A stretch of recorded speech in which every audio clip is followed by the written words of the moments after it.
Triage is used in an emergency room when medical resources must be carefully prioritized. To survive in today's economic crisis, companies need to triage cash, the lifeblood of a business. By reducing cash needs quickly, you take a top-down approach where the management sets the targets and takes tough decisions quickly. The good news is that many businesses can cut overall costs by about 15 to 20% without undermining their core business strengths, all within a matter of weeks instead of months. To do that, move quickly, use a direct top-down approach instead of engaging all levels of the organization in a bottom-up effort. By doing that, the top management will be able to drive the bottom line results quicker, and that's exactly what's required. The key is to purge inefficiency from operations, do more with less. Where can you streamline operations, cut costs, and release cash? Reducing procurement costs in this current times offers immense opportunities. The cost of commodities are down drastically. Now is the time to renegotiate contracts to align long-term needs with the short-term opportunities. Downsizing and delayering can quickly release cash, but be sure to consider other options. The problem with layoffs as a way simply to cut costs is it can often cost you a lot of money just to lay people off. You've got severance payments, you've got legal exposure, and then you have the problem if you cut people of how we're going to get the work done afterwards. So there are a lot of interesting alternatives to cutting people as ways to save money, even on labor, and they might include things like time off for people, shorter work weeks, sometimes even pay cuts. Rethink current activities. Stop non-critical IT projects and low-value tasks. Trim administrative costs and services. Cut back on temporary workers and minimize overtime. Also, your R&D effort may be wasting resources. BCG uses the rule of 3/3 to prioritize. So the rule of 3/3 is a third are winners, a third should immediately be stopped, and a third do actually require some legitimate work. We find that there's a tremendous opportunity in most companies to take that bottom third out, redeploy the resources, and have more projects coming into the market faster with more financial results for the company. Tightly manage inventory, AR and AP.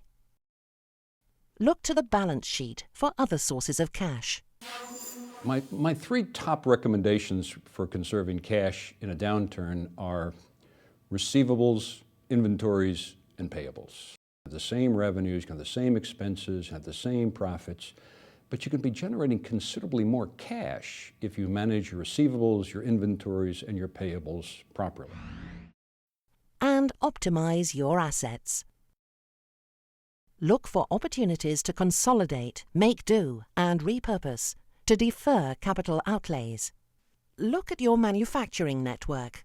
Are production facilities efficient enough with a lower utilization rate? How asset-intense are your operations? And how flexible? Mergers and acquisitions leave many companies with redundant assets, and outdated plants can be costly to operate. Also, focus on the core business and value delivered. As multinational companies face the recession, they do want to think about markets to pull out of. They should be focusing more on their core and less on the periphery. They should be focusing on the customers that matter. They should be focusing on the markets that matter. They should be focusing on the places where they generate short-term profit, and more importantly, the places where they expect their long-term profit to come from. Disinvest if you are able to do so, and focus your attention on the parts which will be able to generate the cash and the growth that the rest of the company might need. The firm has to think much more critically about its value-added proposition. It's easier when times are good to include lots of feature sets, lots of services, but But now you have to really think very carefully what exactly is driving willingness to pay, what's driving the purchase decision. Review your customer accounts and product portfolio. Review accounts and product lines. Where are the costs of sales or other costs unacceptably high? Some strategic initiatives should be delayed or ended. Reconsider new products with high ramp-up costs or that costly push into an emerging market. We recommend that you build scenarios and align cost reduction measures and needs to various scenarios, and you can align your senior management team on these scenarios so that you can say if volumes shrink by 10%, then we'll do X. If volumes shrink another 10%, then we already have a plan B. Make sure that senior management is aligned on your plan. In times of crisis, there is little time for compromise and discussion. They should act as role models, making tough decisions and cutting visible status symbols early on to show that they're serious about making sacrifices. Prioritizing the ideas that your teams generate is crucial, so you spend your very little time you have to realize the savings on the most important things. All cost cuts should be made in the context of strategy. You need to understand what it is you want to be, both in the short term as you go through the downturn, and what you need to power out of the downturn so you become the winner in the upswing. These steps will generate liquidity to weather the storm and position you for the upturn. And companies with cash can make bolder, more strategic moves in a downturn and gain a competitive edge.